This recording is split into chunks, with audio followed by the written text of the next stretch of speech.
ओशो कहते हैं रिश्तों को लेकर के ये सब जो रिश्ते होते हैं, जितने भी प्रेम के रिश्ते हैं, सब ज़हरीले हैं यहाँ पर, क्योंकि हम समझ नहीं पाते हैं। ओशो ये बात समझ चुके हैं और उन्होंने ये कहा है कि यहाँ 2 भाई ऐसे लड़ते हैं जैसे किसी दुश्मन से लड़ रहे हों।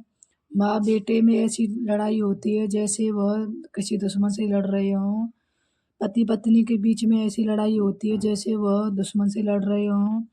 भाई-भाई में भी सब रिश्ते जितने भी यहाँ रिश्ते हैं, जितने भी प्रेम के रिश्ते हैं, आप देखेंगे कि सब में गृह कलेश बना हुआ है। कोई भी सुखी नहीं है। भाई-भाई जायदाद के ऊपर लड़ रहे हैं। माँ-बेटा आपस में लड़ रहे हैं और पति-पत्नी दोनों एक छत के नीचे रहते हैं, लेकिन फिर भी उनके बीच में बिल्कुल भी एकता नहीं है, प्रेम नहीं है, सिर्फ़ गृह कलेश बना हुआ है। तो ओशो यही कहते हैं कि तुम जिस प्रेम के रिश्ते को सच्चा समझते हो, अच्छा समझते हो, अपना समझते हो, वह दुश्मन की तरह समझो। वह झूठे रिश्ते हैं सभी, बिल्कुल ज़हरीले भरे रिश्ते हैं, तो उनसे हमें बचकर रहना चाहिए। तो ओशो कहते हैं कि जब भाई-भाई में लड़ाई होती है, तो ऐसी लड़ाई होती है जैसे वो अदालत तक पहुँच जाते हैं, उनका केस जो है। जैसे मान लो महाभारत में हुई थी, दोनों सब आपस में दोनों परिवारों में ही हुई थी।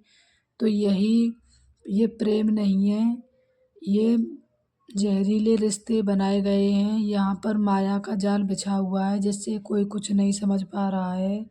माँ-बेटे में लड़ाई इस कदर होती है कि वह बेटा हार कर, थक कर, पता नहीं माँ की गलती होती है या बेटे की होती है और उसको वृद्धाश्रम छोड़ आता है।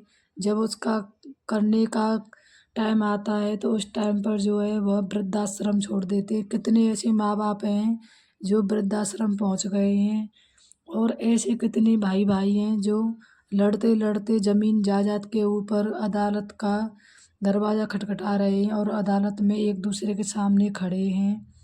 ऐसे कितने पति-पत्नी हैं जो एक छत के नीचे रह रहे हैं, सिर्फ़ बच्चों को लेकर रह रहे हैं कि बच्चे की वजह से हम एक हैं। नहीं तो उनके बीच में इतनी कलेश रहती है कि वो भी रिश्ते देखो तो अदालत में जाकर के कितने तलाक के केस बने हुए हैं और वहाँ पर एक-दूसरे के सामने खड़े हुए हैं, जो कि एक हमबिस्तर होते हैं, वो भी आज एक-दूसरे पर लांछन लगाते हुए दिखेंगे।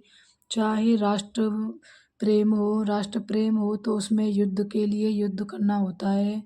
तो यहाँ पर जो भी रिश्ता है, जो भी आपको रिश्ता दिखता है वो सब यहाँ पर झूठ है, सब झूठ है। यहाँ पर जो सच है तो वो सिर्फ़ और सिर्फ़ खुद से प्रेम करना है और यही हम नहीं कर पा रहे हैं। ओशो कहते हैं कि हम जितना अपने ऊपर ध्यान देंगे, जितना हम अपने ऊपर काम करेंगे, उतना ही हम खुद को जानेंगे और उतना ही हम खुश रहेंगे। लेकिन यहाँ पर जो है लोग उल्टा करते हैं, वह सामने दूसरों के रिश्ते में बंधकर और उनसे फिर जलील होते हैं, उनकी पीड़ाओं को सहते हैं, उनके बारे में चिंता करते हैं, यही सब यहाँ पर हो रहा है। यहाँ पर कोई भी जागा हुआ नहीं है, सब सो रहे हैं। सिर्फ़ उनको लगता है कि हम जागे हुए हैं, जबकि वह कोई भी यहाँ जागा हुआ नहीं है।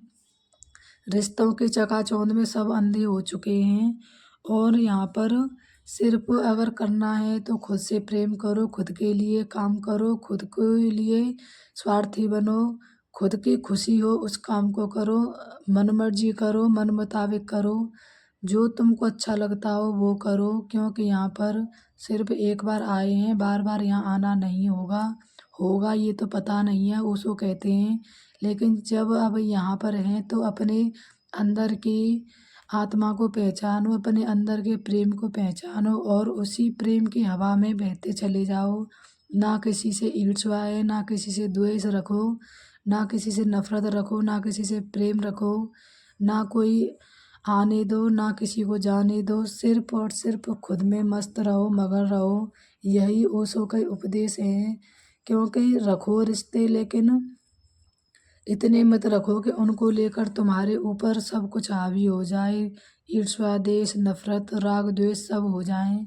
ओशो कहते हैं कि तुम्हें अगर खुश रहना है तो यहाँ पर एक ही मंत्र है, खुद में खुश रहो, खुद को जानो, खुद को पहचानो, खुद के अंदर काम करो।